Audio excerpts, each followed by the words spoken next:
Hello and welcome to my channel. If you're new here, a warm welcome. If you're returning, welcome back. My name's Simon and today's video is a Supernatural Sunday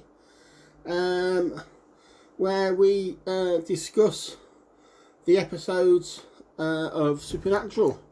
Today's episode is Season 1, Episode 14. And it's called Nightmare. It was 43 minutes long, and I think it was produced. I can't remember when it was produced. No, that's blank. Right, just go into the cast of this one. As you know, the two main characters, Sam and Dean, are played by Jason Eccles and Jared. I'm going to butcher his name, Padalecki. And yeah, I need the registered owner of a Tudor. Let me just go into my notes. Right, Brendan Fletcher plays Max Miller, also known for Freddy vs. Jason, Rampage, The Night Hunter, and a film called The Roller Coaster. So yeah, he's one of them, another main character in this episode. You've got Beth Broderick, also known for Sabrina the Teenage Witch, one of the mums or one of the aunties, Psycho Beach Party, Bonfire of the Vanities, and something else I can't pronounce.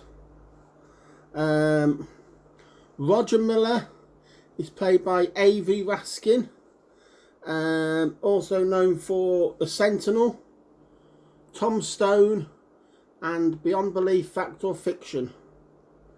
The main police officer is called Dallas Blake, also known for Alien vs. Predator Requiem, X-Men Origins, Wolverine, Godzilla, and Elysium.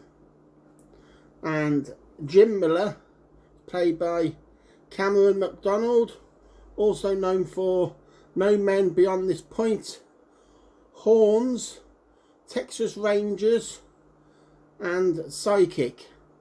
So that's just to name but a few of the main characters. Right, what's this all about? Well, this is a good one actually. This is all about the Yellow-Eyed Demon and psychic ability. And a bit more into Sam's psychic ability, or you know, with that crossover. Yeah, quick thing. Sam has premonitions or a nightmare or a dream of a man driving into his garage and turning the engine off and trying to get out the car, but all of a sudden the garage door shuts, the car locks, and the engine starts again. And the garage starts filling with carbon monoxide, comes into the car, and he suffocates and dies. Sam wakes up Dean, and says, we gotta go. So they both get in the car, and Dean's going, well, where we gotta go? And Sam's ringing the police up and pretending to be a policeman, saying, can you get us the address for this, you know, this bloke? And anyway, they get the address and they drive up there, and sure enough, the ambulance is there, the police are there, all the neighbours are out, and they ask some of the neighbours what's happening, and they say, oh, the owner of the place has committed suicide, and the son found him in the garage in the car, and he's passed away. So Sam is like, you know, oh, we should have got here faster, and Dean's like, we got here as fast as we could.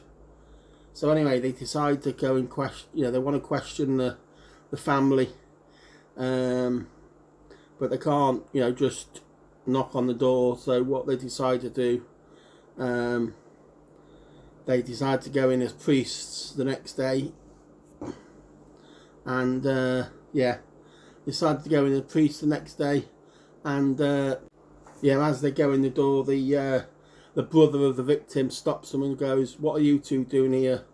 We don't need you here. You know, what did the church do for him?" Anyway, his wife comes up and tells the uncle, the brother, to go and invites them in, and they have a chat and they're saying, "Is anything funny going on?" Blah blah, and nothing's going on. Sam goes to talk to his son, and Dean goes to, how Dean likes his gadgets. Dean likes his gadgets, so he goes and excuse me, I needed that. Goes off with his poltergeist detector and couldn't find anything.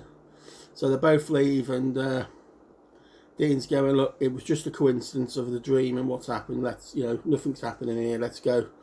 And Sam's like, "No, no, no." Anyway, they're in the hotel room, and Dean has a really bad headache, and never basically it's got to be a premonition, because he's awake now, of the first victim's brother getting killed at his building, his house block of flats, whatever it is. So they race over there, and they catch the brother going into his building, and they call him over, and he says, "Look, get lost, you two," and shuts the door behind him, and they can't get in the building. So he carries on upstairs. Sam and Dean are like, "What are we going to do now?" Anyway, they go running around the side of the building. There's a metal gate, so they kick that in, and they go to the back of the building. There's a fire escape, so they go up the fire escape, and anyway, halfway up the fire escape, it happens where Sam had things. So they're too late. He gets killed, and so anyway, they wipe the fingerprints down off the fire escape, and they go back to the house, dressed as the priests again, and the son's there. Tells them the mum his stepmom's gone to bed with Valium because she's distraught, and he's told all the people to go because they keep bringing casseroles. Excuse me, I've got an itchy eye. They keep bringing casseroles.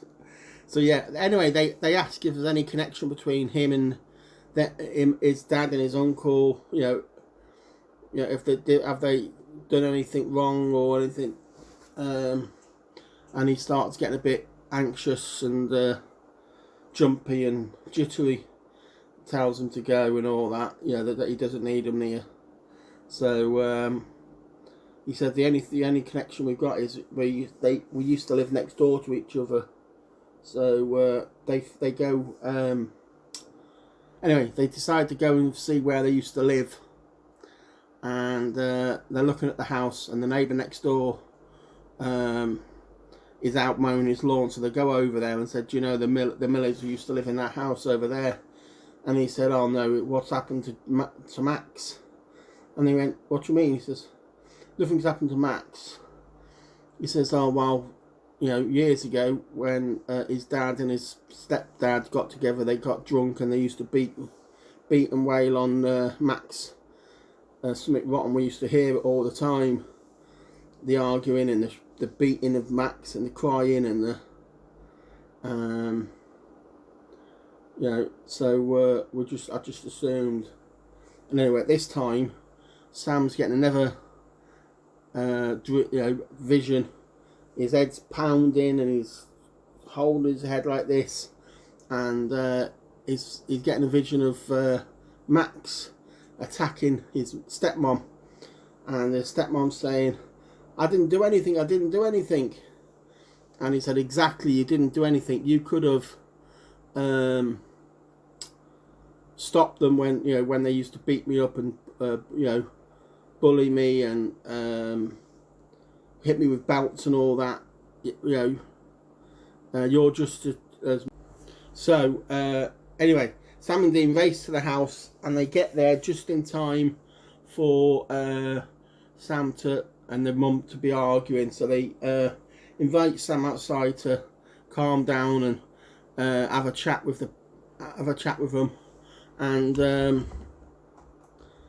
yeah, he was just about to go outside with them, and he glanced over and saw a gun in Dean's belt buckle.